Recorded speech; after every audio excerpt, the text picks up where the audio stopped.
We are in an area that's known as the Givati parking lot. It was a parking lot for many years. An incident happened where a terrorist attack killed people when the Givati Marine Brigade was having a ceremony at the Kotel, so that's how it has the name Givati parking lot. Now the truth is that almost 100 years ago, and especially in the 1960s, there were excavations here and right around here. Crawford and Fitzgerald further down, Kathleen Kenyon dug here, and this was her area M. So when the El-Ad, El-Ir David organization, went to the Antiquities Authority and said, we want to renew excavations here, find whatever you can find, go, free hand, the area was divided into 4 sections, M1, 2, 3, and 4, and they did it, first one, then the other, bit by bit, and the parking lot was functional till, I think, just about 2 years ago. So they dug for over 10 years till there was no more parking lot. There is no more parking lot here.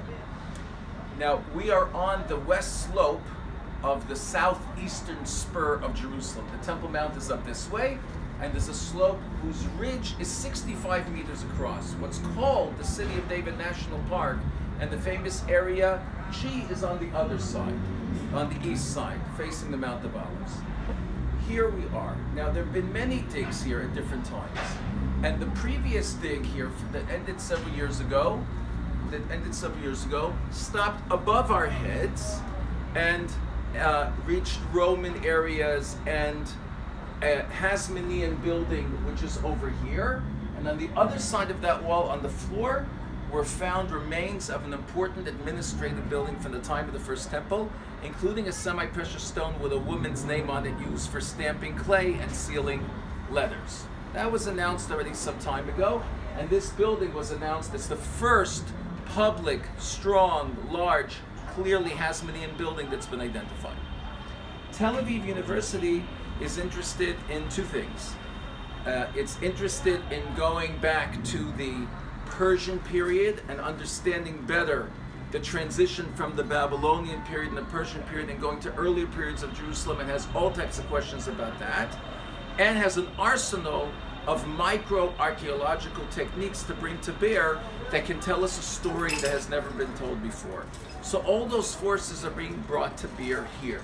So in this area, again, that wall is from the time of the Second Temple, 2,100 years ago, and what the area, some of the stones and the wall behind it is from the time of the First Temple, and you see remains of the Babylonian destruction, and now they're going down lower and they're finding Second Temple and First Temple remains here, and we're nowhere close to bedrock. Efrat Botzer, who's one of the archaeologists here, a classmate of mine at Tel Aviv University, says the plan is to go down to bedrock.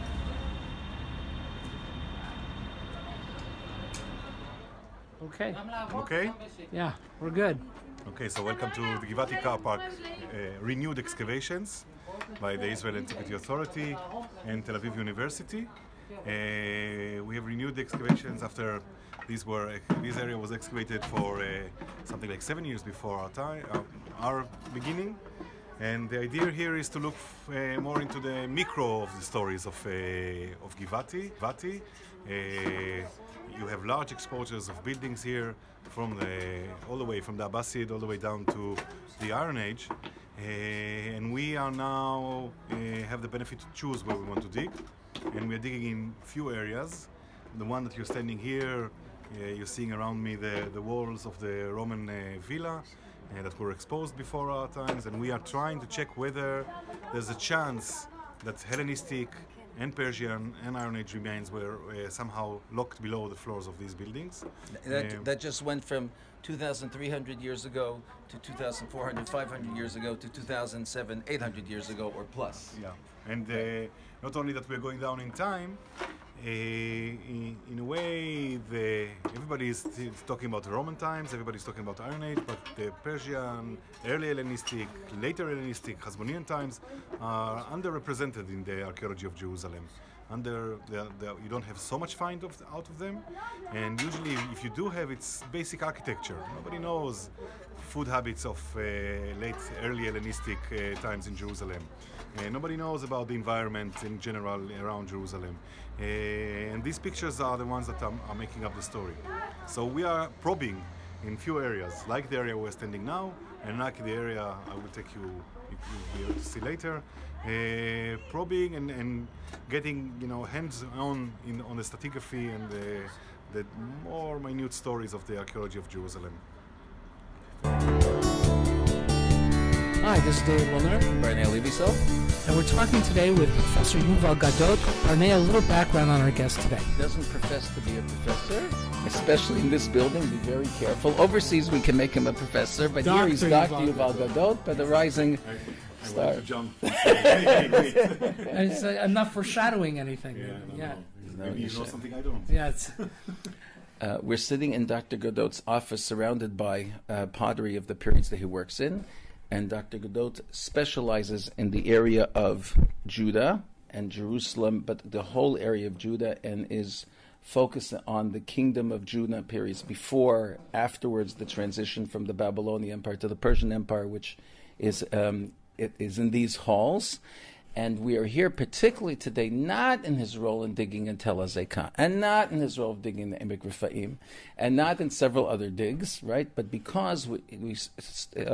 Gadot and the Israel Antiquities Authority have started a new dig in what was called still called the Givati parking lot. You have to have some gray hair to remember why it's called the Givati parking lot.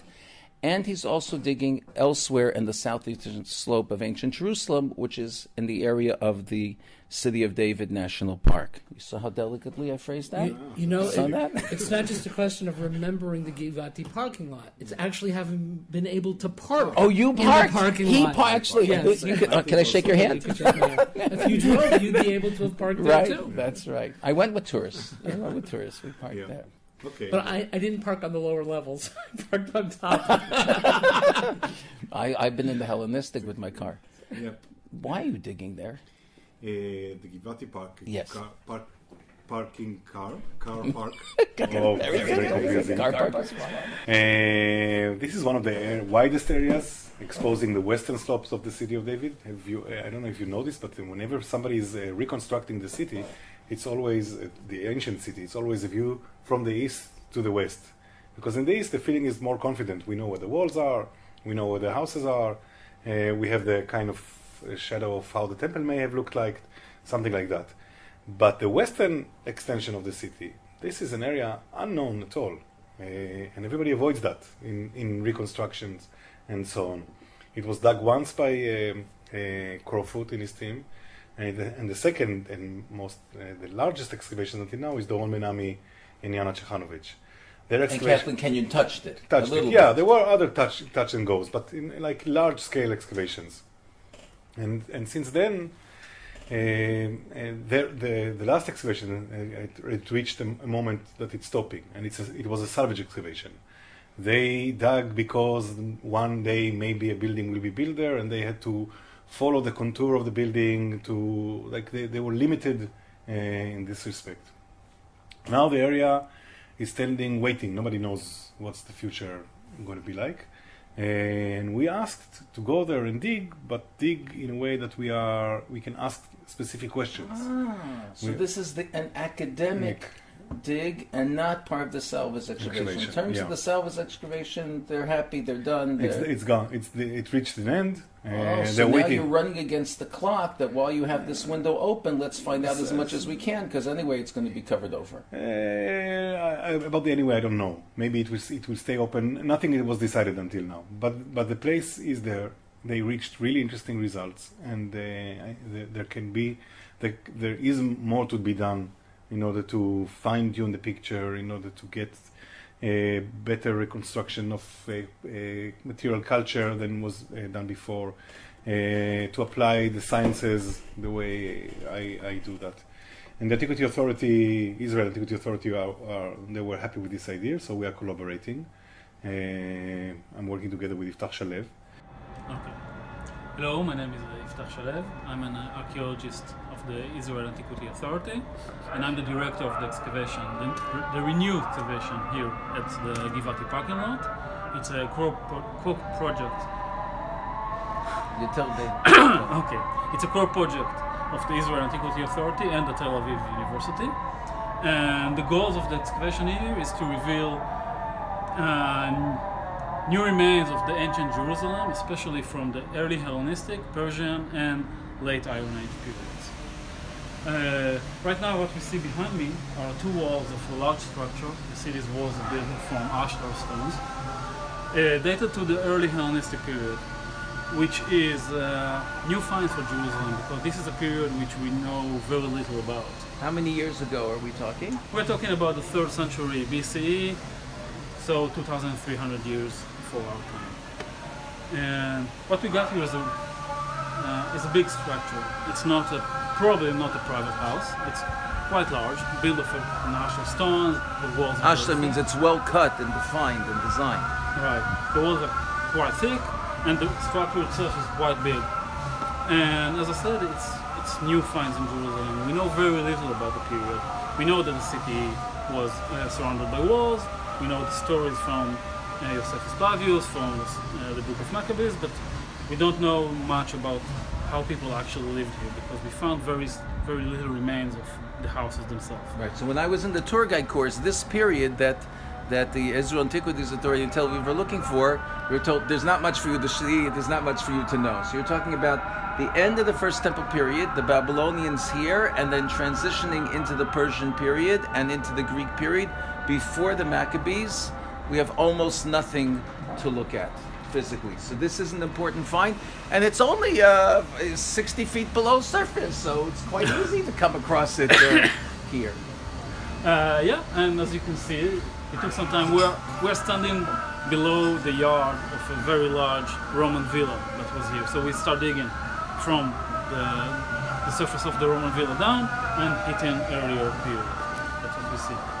So the Roman villa is from after the destruction of the Second Temple, and we're in this beautiful garden that was here with wonderful columns in the peristylia, and now we've entered the Second Temple period into the middle. We're not at the end, we're in the middle. Yeah, we're in the middle, and digging further down, we hope to see more remains of the Persian and the Persian and Hellenistic are less represented than everybody believes they are, and we have lots to do there. So let me ask you a side question, which relates to exactly what you're saying. So one of the problems that Eilat Mazar had in identifying the 10th century where she was digging was the intrusion of other periods into the areas where she dug, because it wasn't a clear contextual situation. It always struck me that the Givati parking lot suffered from that kind of intrusion, one period upon another period. But how much clarity do you have? It's much clearer, because it's not, like you said, it's one period over the other. It's not one period into the other, that's the reality in Mazars. And anybody who digging on the summit, they were looking. Anybody who built there was looking for the rock, and they established their building on the rock, taking apart whatever was there before. When you go to the slopes, you have more fields to dig, because there's earth concentrations and people were trying to somehow balance the slope and so on. But under these fields, there's always a chance to find undisturbed layers. Israel Finkelstein explained that. Why is he digging on the slopes of Kiryat Yearim? Not just because the church is on top, but in the hill country, in the slopes, you may find things preserved the pockets. He learned it from Shiloh. Right? And this is what we're seeing, that we already have an exposure of a building from the Hellenistic period, which are feeling it. It's the beginning. But you're hearing it here first. This is not in any of the papers. LandMinds, a scoop. Dr. Yuval Gadot. They found a major Hellenistic building. That's 2,300 years ago. Pre-Hasmonean, and it's one of the only known buildings of that period. If we will be able, hopefully, to find its floors with food remains, things like that, I think we can add a lot to whatever people know about Jerusalem. Just the question of was the pig law observed in the 3rd century BCE, 4th century BCE Jerusalem? It's not an obvious answer that it was observed, the pig taboo, or wasn't. And there are known, if you now open all the books, articles, nobody dealt with food habits in the Hellenistic period. So we have a great chance. Here, in this area. In Jerusalem. Also other places. It's like when you come to these kind of in the Levant, I'm saying the Greeks who were here, did they bring with them their customs? Did they adapt? No, but who lived in Jerusalem? Who were the people living in Jerusalem at that time? We know so little about Jerusalem at that time. So the question is how far did the Hellenized Jews go in changing their dietary habits once they embraced Hellenism? Yeah, and we are coming next week is Hanukkah, so the story of the Chazmonian. How did Jerusalem look like? The Chazmonians are not residents of Jerusalem. They come from the outside. Was there a difference between town dwellers and villagers in the 3rd century BC? Especially here where you had the government more of an influence, so it's more likely that those who would be more assimilated would be here. Yeah. It's reasonable, but we don't know. Yeah, you say here, but we're in Tel Aviv, which makes also sense. But No, I'm looking at this picture. I'm in the city of David. I'm in your dig right now. I'm not here. I'm in your dig. Yeah. Very good. Yeah. So these are open questions that we think that it's a smaller dig than it was before. We're not digging we're not in a rush to anywhere. We have the time. Student volunteers, which you'll see in the visuals. A lot of student volunteers. And hopefully we'll get a fuller exposure of these periods. That until now, because of the need to excavate in order to save things, there was the kind of where the ship is directed has changed. It's different. They didn't give them vacations. They had to keep on going. They were under a lot of pressure. Go down, go down. They didn't tell them what and how, but keep on going. Yeah. Right. So we're also under pressure, but the pressure is to show that the dig is meaningful, that there will be results and it will contribute. You have it just from the Greek building. You have it. I hope so. So who's digging? Is it Tel Aviv University? Is it the IAA? It's Tel Aviv University combination with the IAA.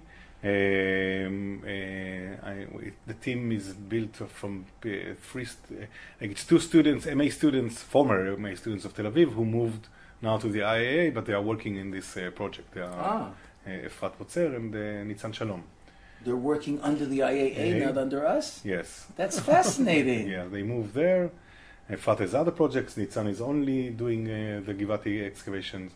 For those of you who don't know Nitzan, she's a classmate of mine, and she doesn't know how to get a grade that doesn't have 3 digits. And she doesn't know now how to know everything that was said in the class written. Yeah, exactly. And then how to compose it in a shorter and more efficient fashion than anybody else. When I was doing my thesis preparation, they showed me, here's how it should look. It was hers, like she's the model. Okay, yeah. Yeah. Yep. The Hanukkah story is pig anti-pig. The Hanukkah story is recorded not in Chazal, but in the books, in the book of Maccabees, is that the officer was saying, I want you to sacrifice a pig on this altar, and Mattatyahu refuses, and the other Jew is ready to go up, and Mattatyahu kills him and the officer. So it's over pig slaughter. However, and I feel this is not known, I'm bringing this in my thesis about fat, it's a verse and it's an entire paragraph in the Shulchan Aruch and the Code of Jewish Law. It's absolutely permissible to use non-kosher animals and extract fat for use in leather or for things.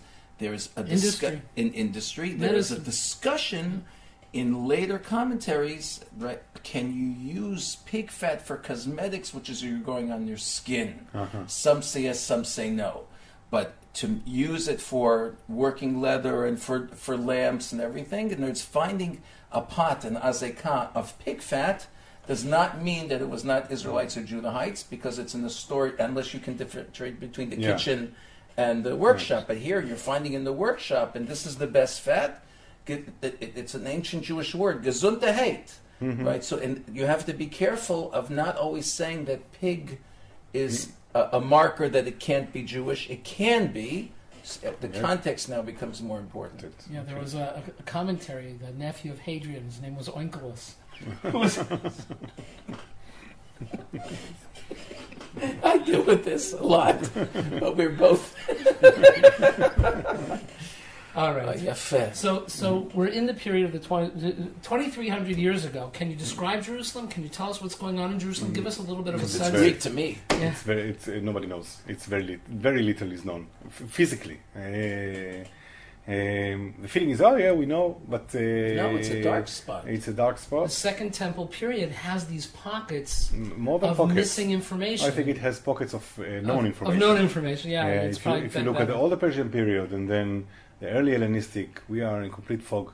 We know of the rulers, Seleucids, Ptolemy, but we don't really know what was going on in Jerusalem. We don't know. And the Jerusalem did not expand. The fact that we have a building built downslope in the Theropean Valley, in the Givati car park excavation, is already saying that the city is more than just the nuclear of the city of David. But as far as I know, little is known about it from the Western Hill and other places like that. So any addition to the map of a point here, there is a Hellenistic, is a significant addition. Right. So let me ask you that. In other words, just for the background, just for our listeners, Dr. Gadot gives a class now regularly, overview of Jerusalem and its questions. And I was in this class several years ago, and he says that the class has completely changed because so much more has happened. And I'm toying with dealing with these issues as a doctorate, but I don't know, but it's on my mind. So what you just said now, I'd like to latch onto.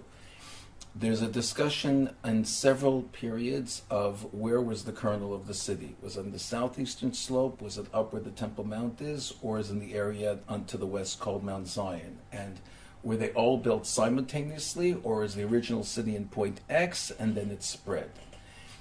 In the later periods, Doron and Yanas, and there's a third archaeologist, a younger one that was working with them, showed these powerful Roman villas, and the map changed because of that, and because of Alexander Ons and Shlomo Wexler-Bdolach's excavations to the west of the Western Wall. We didn't realize how much infrastructure the Romans put in and how fancy they were living. You're jumping back hundreds of years beforehand, but if you're finding a major building there, I'll just throw in one more thing, and you're adjacent to where there's apparently an important administrative building from the time of the end of Kingdom of Judah, where seals, where actual seals were found. Yeah. There's something important there. So it's ignored there, and you're in a deep fall-away cliff, and yet people are building there. So if that's the first card I turn over when I'm playing a memory game, and I find, oh, I hit a big one right here,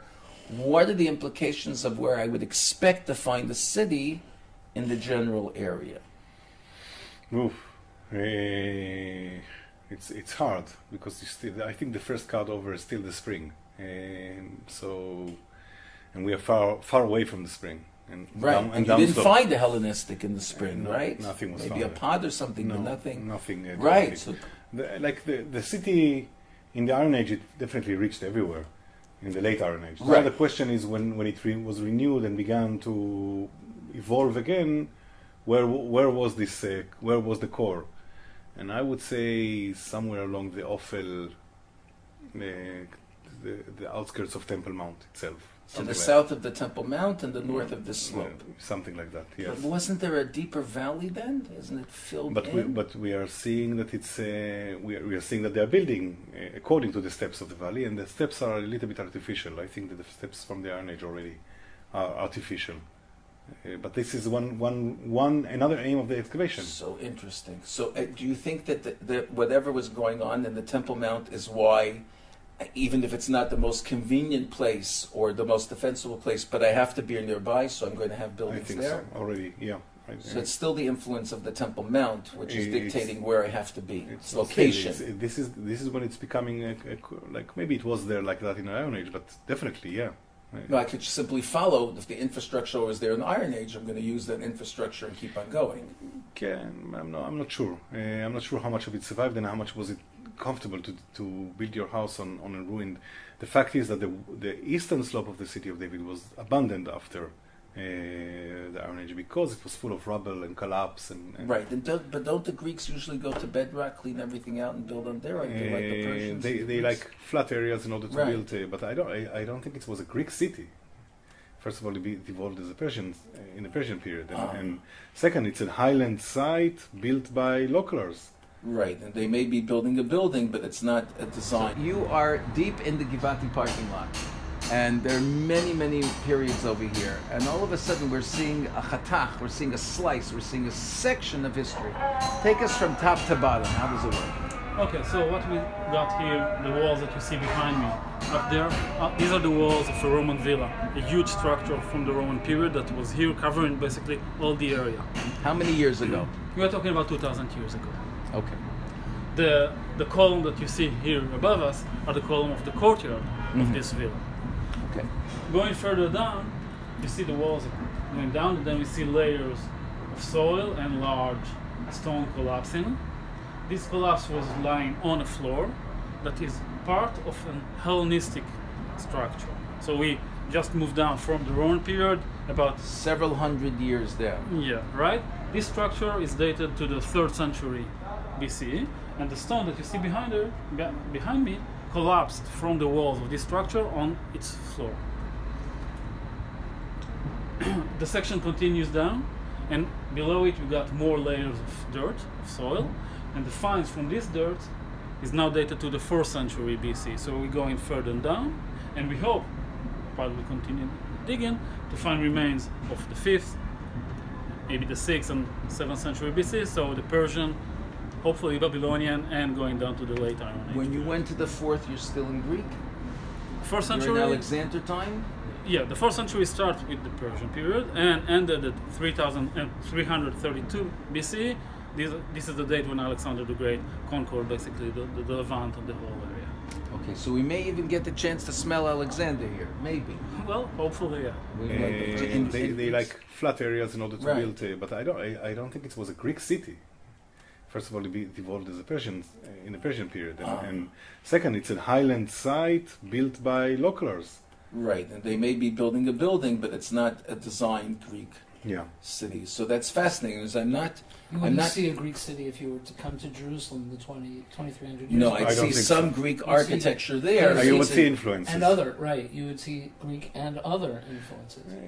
Yes, we like from the collection of pottery, we don't see much imports. Like if you go at the same time to Marisha, they are It's all everywhere. local.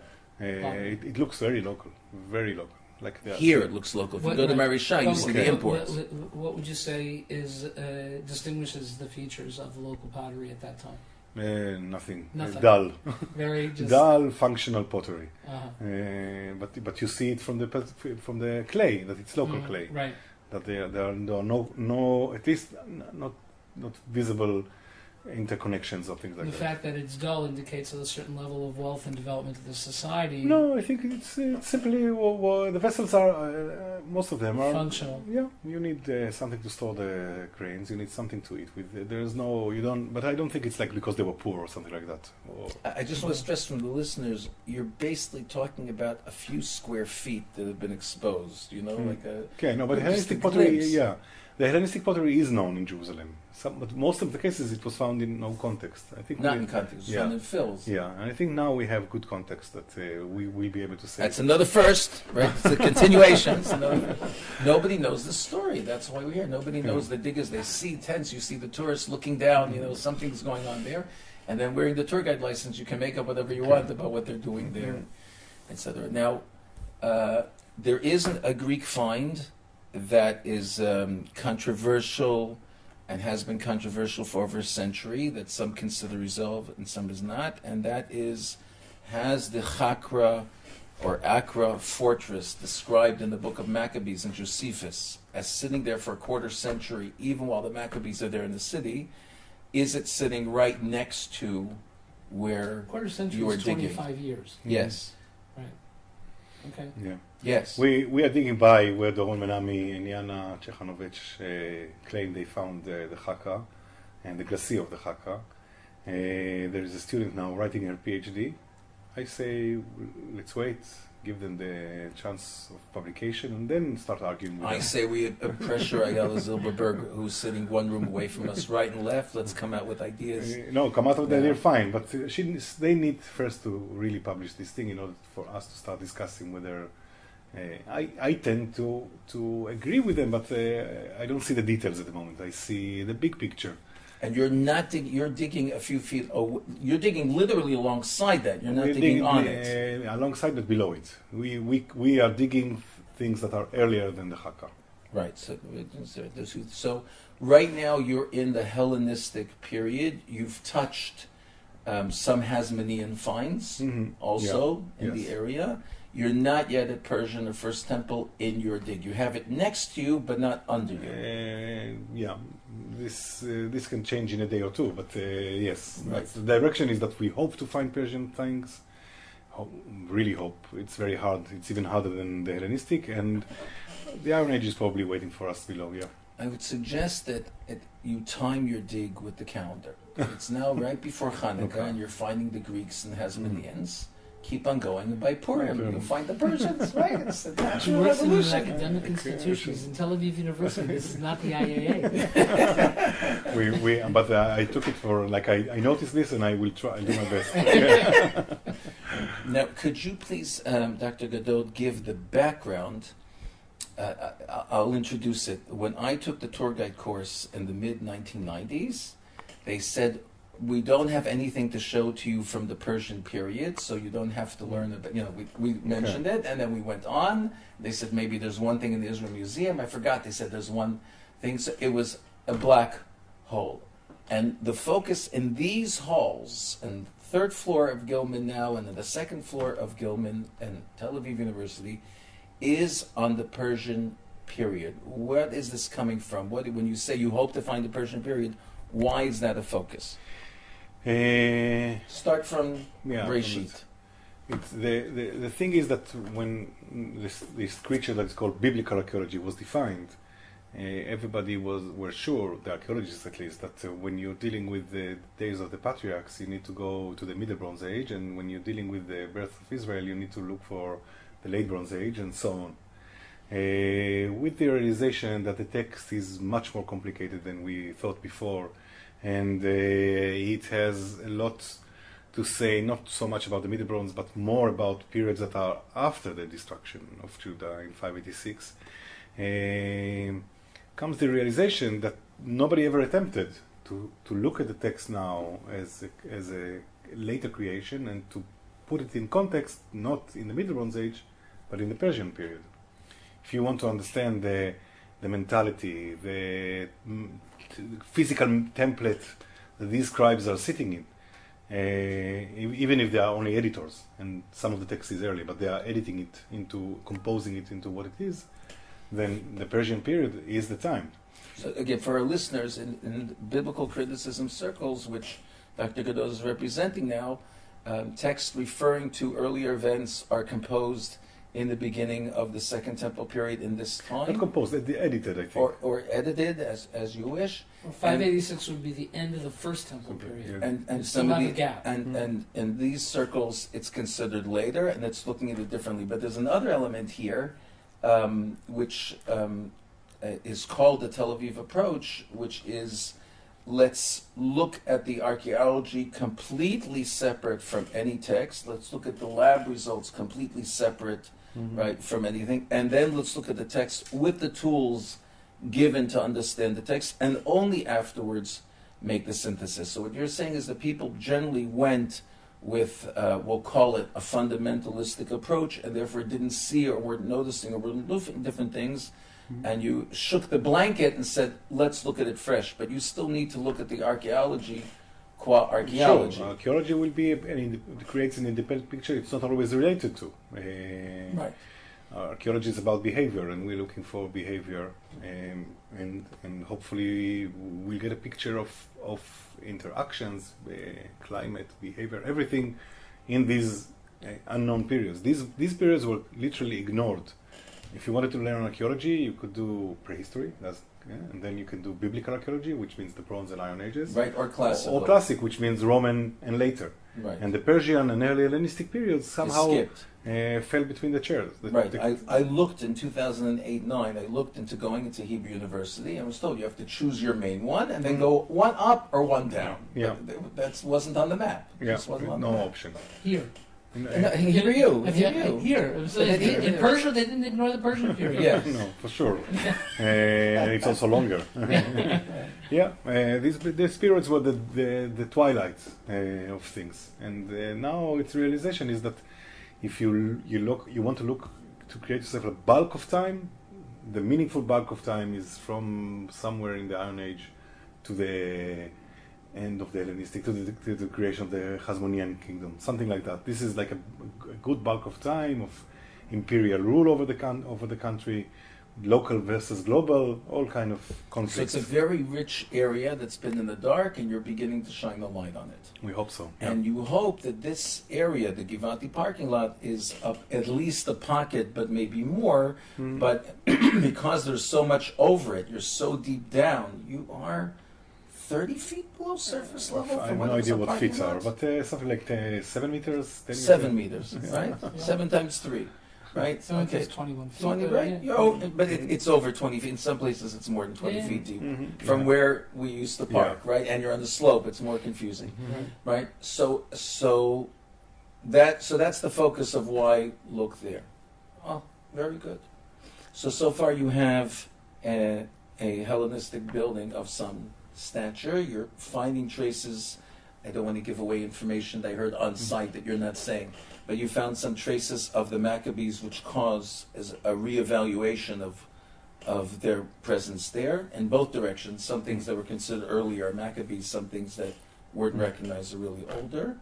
And just for the public, when you go now to the city of David, you can buy another ticket that will allow you to enter the Givati parking lot across the street, walk and see Dr. Gadot and Yiftach Shalev's excavation, and then go deeper down, walk underneath the old city walls, and pop up on see the foundations of the western wall of Herod, and pop up on the street level from the time of the Second Temple amidst the ruins.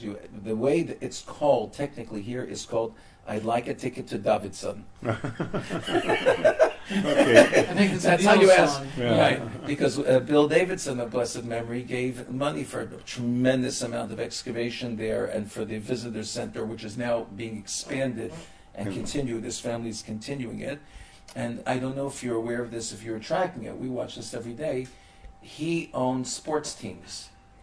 So Okay. before he died, the Detroit Pistons won the championship. The basketball won, the football won, and the Hockey. college and the hockey. Oh, yeah. He had And all one of them year- came. all of them were champions. Okay. So everybody who knows says, obviously God is saying, you like that? So I want to thank you for taking care of Jerusalem. I'll help you in Detroit. That's, Okay.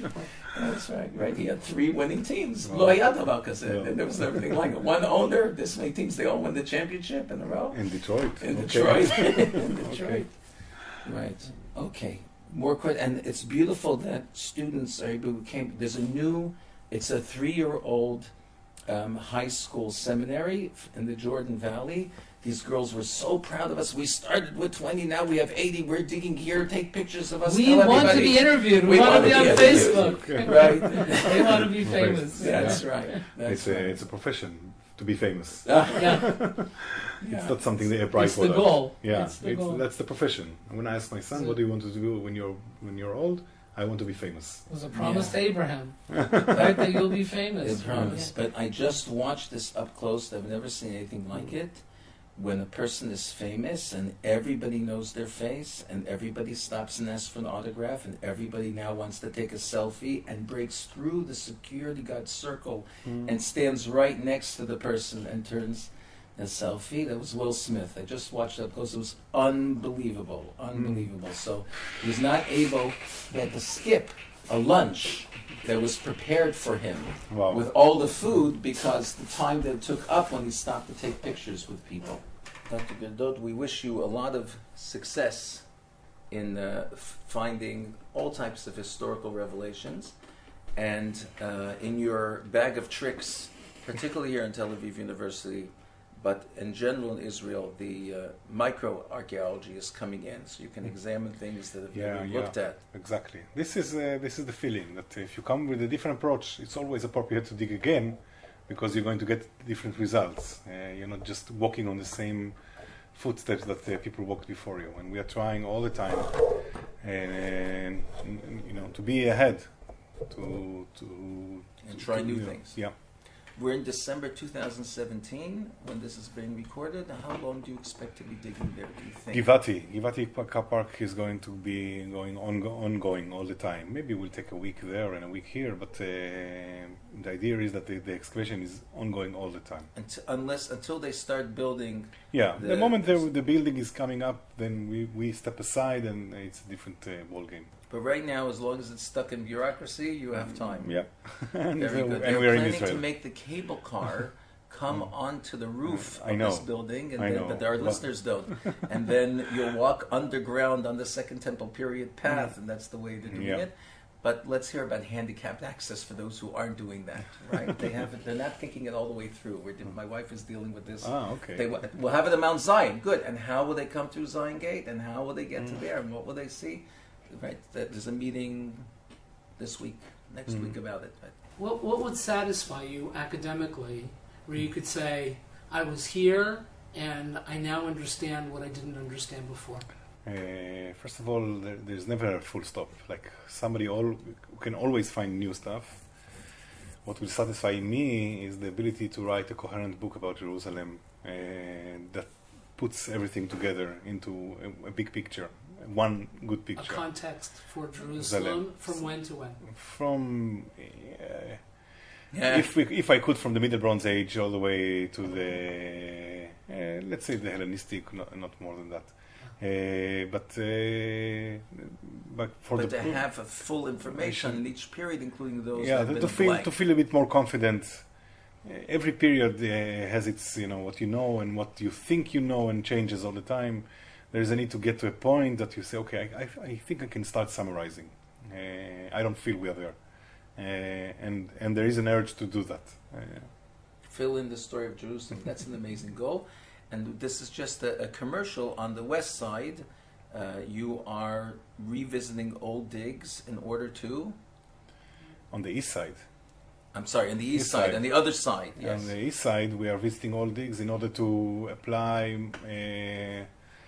state-of-the-art techniques of dating and to re-establish the chronology of Jerusalem through digging really the remnants of what Shiloh excavated before us.